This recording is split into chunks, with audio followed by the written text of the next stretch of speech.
हम लड़के कुंवारे, अच्छा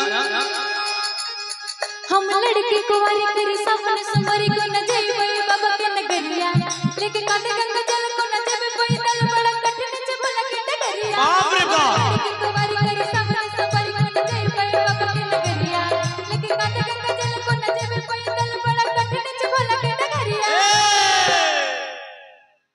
इसका वॉल्यूम ऊपर रखिएगा, आप थोड़ा कम रखिएगा जब गाएंगे तो, आप भी कम रखिएगा जब गाएंगे तो। ई काल कहे कि हम लड़की कुंवारी करी सावन सोमारी अकी काली गए को न जाए बाबा के नगरिया।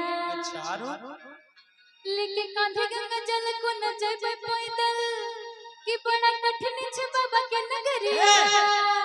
अगली एगो बात सुनने हमार की बोली सुनबे बोल। भले हम आवारा है लेकिन महादेव का सहारा है।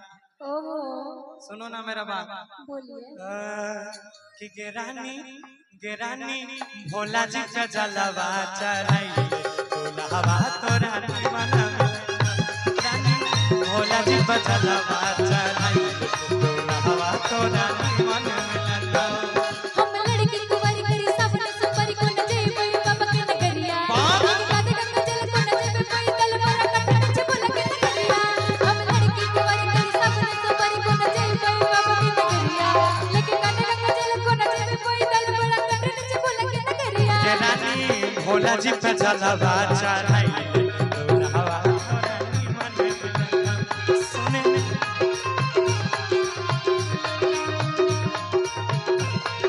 क्या बात है, ताली हो जाएगा जोरदार।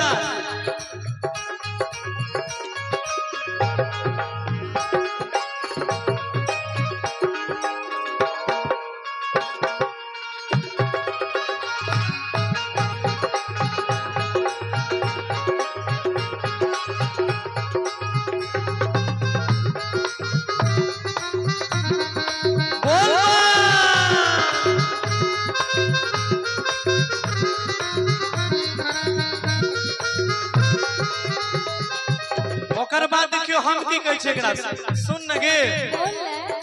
हाय हाय हाय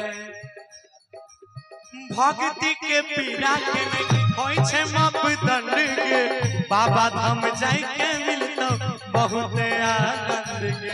ओहो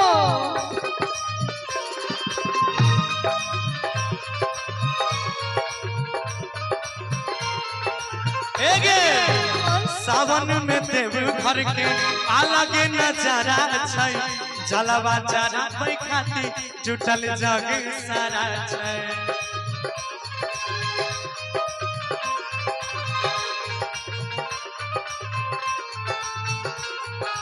अब हमरो बात सुन भी। ए भैया एक मिनट सुन के देखी भक्ति में जे दुख होय छै ओकरा नापल नहीं जाय छै के हो भोला बाबा हमर पैर दर्द करे छ हो तब तक तोर भक्ति भए गेलो खत्म। वही वहां पांव में पड़े छाला चाहे देह में नहीं रहे दम बोल कंवरिया बोल बम।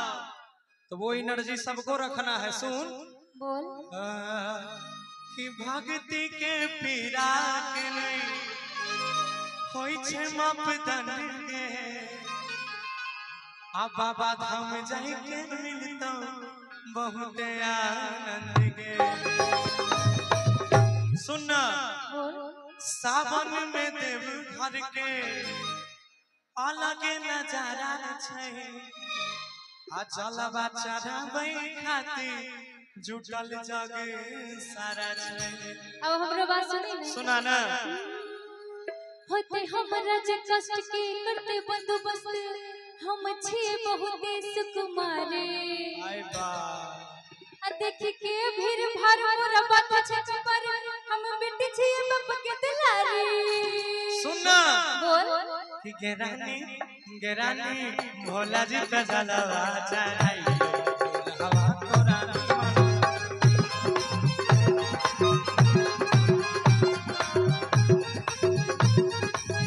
गेरानी भोला जी पे जलवा चढ़ाई हवा तुम्हारी मन मिलना।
जाने छी एगो बात की अभी कहै छियो त बात मान ले नहीं त की हेतो पता छ की होते हाय हाय मौका फिर मिलता हूँ ऐसा एक साल बाद के और की पापा बुराई देता मन के मुराद के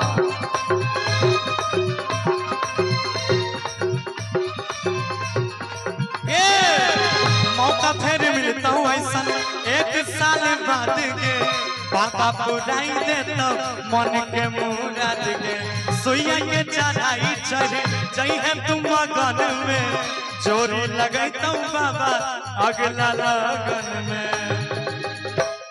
रेटर मलिक रंगे रेटर मलिक रंग सब कहूं न विशेष हम बुझ गेलो सारा बतिया अब लगता न भाई गुट गुरु में जैसे रहवा सब टकटिया रंग रंग सब कहूं न विशेष हम बुझ गेलो सारा बतिया अब लगता न भाई गुट गुरु में जैसे रहवा सब टकटिया अब देखो हमरा से नहीं मान लगे अब हमरा साथ तू सब कहबो तो तब कोई फर्क पड़ते भोला बाबा जब तक जल नहीं चढ़ेबी तब तक बियाह होय वाला नहीं छै कोई उपाय नहीं छै हां तो सुनी ना हमर बात राइटर मलिक के रंग सब कहूं ने विशेष हम बुझ गेलो सारा बतिया अब लगता न भाई गुट गुरु जैसे रहवा सब टकटिया एक बार सब कोई मेरे साथ गाइएगा इसके लिए जितने लड़के हैं इधर सब कोई हाँ सब कहा एक बार हमारा तरफ से गे रानी भोला जी पे जलवा चढ़ाई दुल्हवा तो रानी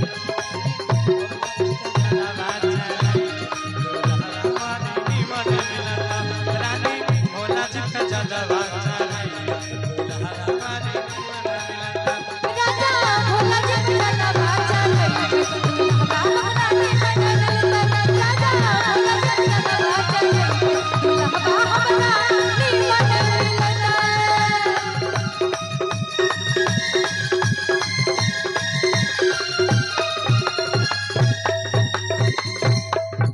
वाह वाह एक बार